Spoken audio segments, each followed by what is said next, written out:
This is Mark Bell from supertraining.tv, Super Training Gym, the strongest gym in the West, answering more questions for the Power Project. I put up around 60 videos already, and I'm going to keep these things rolling.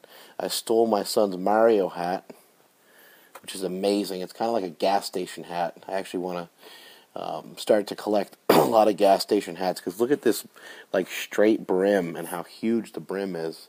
And then how puffy the hat is on top. I'm not really sure who it's supposed to fit. Anyway, it's amazing.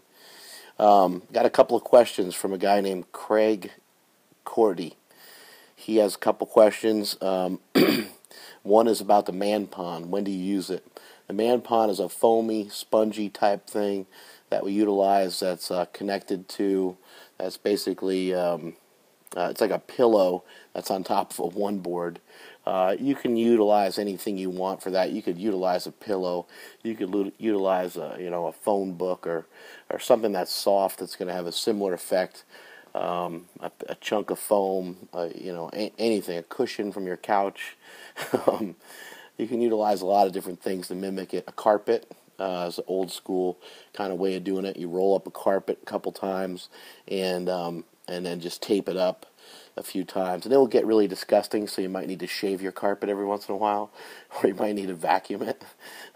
Our carpet that we have in the gym is pretty gross. But basically what it's doing is helping to absorb the eccentric portion of the lift, taking some stress off the shoulders and pecs, and helping you to avoid injury. It's also limiting the range of motion slightly, and again, helping you avoid injury. The bottom portion of a bench press is somewhat dangerous because our bodies are not really meant to have our arms back behind us like that under such a great load. So be mindful of that, and when something's sketchy, it's sketchy. When something hurts, it hurts, as we've learned from my good friend Kelly Starrett from mobilitywod.com.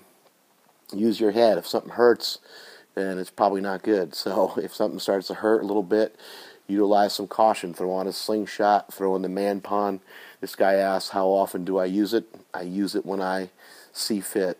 I'm getting ready for a contest, and I wanted to do a couple of heavy sets raw, but I didn't feel like putting a slingshot on. I wanted to utilize my own strength, and I didn't want to go off a board, so I said, the man pond would be perfect. So I threw in the man pond, and it allowed me to do 500 and then 540. In the last bench press video that we did for supertraining.tv. Okay, moving right along. Question number 2 from Craig, hogging up all the questions. He asked me 4 questions in one thing. I should charge him about $20.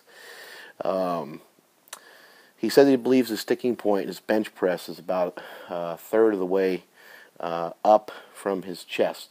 What are some exercises that he should do to improve that?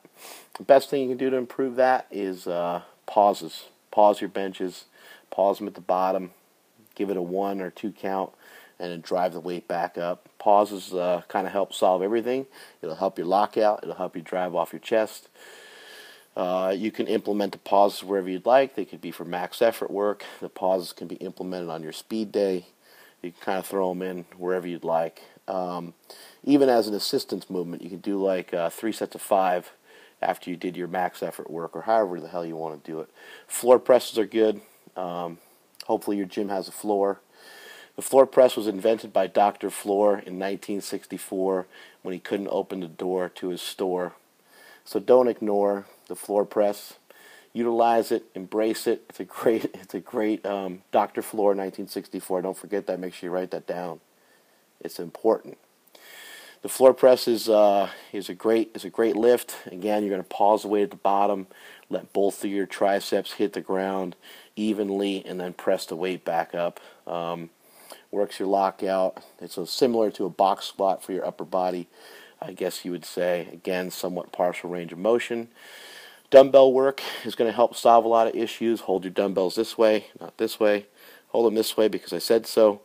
And make sure you come down full range of motion. Try to let the dumbbells come back beyond the point of where a regular barbell would go. Let's see if we can get into question number 3 and 4.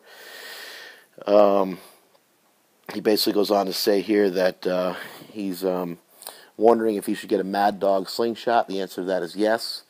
And he's trying to put off getting into his bench shirt, though, and the answer to that would be no. A bench shirt is a bench shirt, and a slingshot is a slingshot. They are not related to each other. Getting into a slingshot can help prepare you for geared lifting in the future. However, bench shirts are quite different. They're quite different animal, and so learn your bench shirt, learn your craft.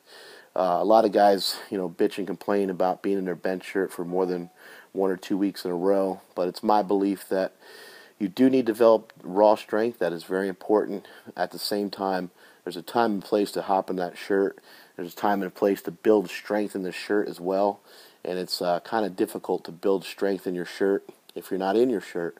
You're going to have to practice in your shirt. So whatever that means for you, everyone's going to be a little different. Some guys at Westside Barbell like to go once every 3 weeks. Rob Leando, who's set many world records, he likes to be in his shirt more often, nearly every week for the last 8 to 12 weeks of a training cycle. Donnie Thompson, same thing, 6 weeks in a row before a meet, 955 bench press in a full power meet, or 950 bench. Then you have Dave Hoff, who's done a 965 bench in a full power meet, who gets in his shirt about once every 3 weeks. You got AJ Roberts, he's about once every 3 weeks in his bench shirt. But those are also guys who have a lot of experience in bench shirts. Brandon Lilly, who's benched over 800 pounds in competition and probably going to bench over 850 coming up here soon. He's been kind of telling me that he likes to get in his shirt a little more often. The guys of Big Iron Gym used to get in their shirts pretty often. So find what works for you. I think the answer always lies somewhere in the middle. If it's far out from a contest, then stay out of your shirt a little bit more. Build up that raw strength. If the contest is coming up, you're uncomfortable with your shirt, you don't know how your shirt's going to work, then you better wear the thing a lot. Another question the guy has at the bottom here, he says on question number 4, he says his Rage X shirt that he has feels pretty tight. It feels like it's going to be brutal to touch. I'd suggest that if you're new, get another shirt. Spend the money, get another shirt, get a size bigger, and learn how to touch in that. Get the feel for that. Maybe have the arms be a little smaller than they normally would on a stock shirt. So if you wear a size 50, let's say, order a 52 with a 50 arm, something along those lines. But get yourself a little bit bigger shirt, learn how to touch in it, and be modest and take your time learning the gear, and take your time learning how to touch weights. If it feels sketchy, it's sketchy, and that's it from supertraining.tv.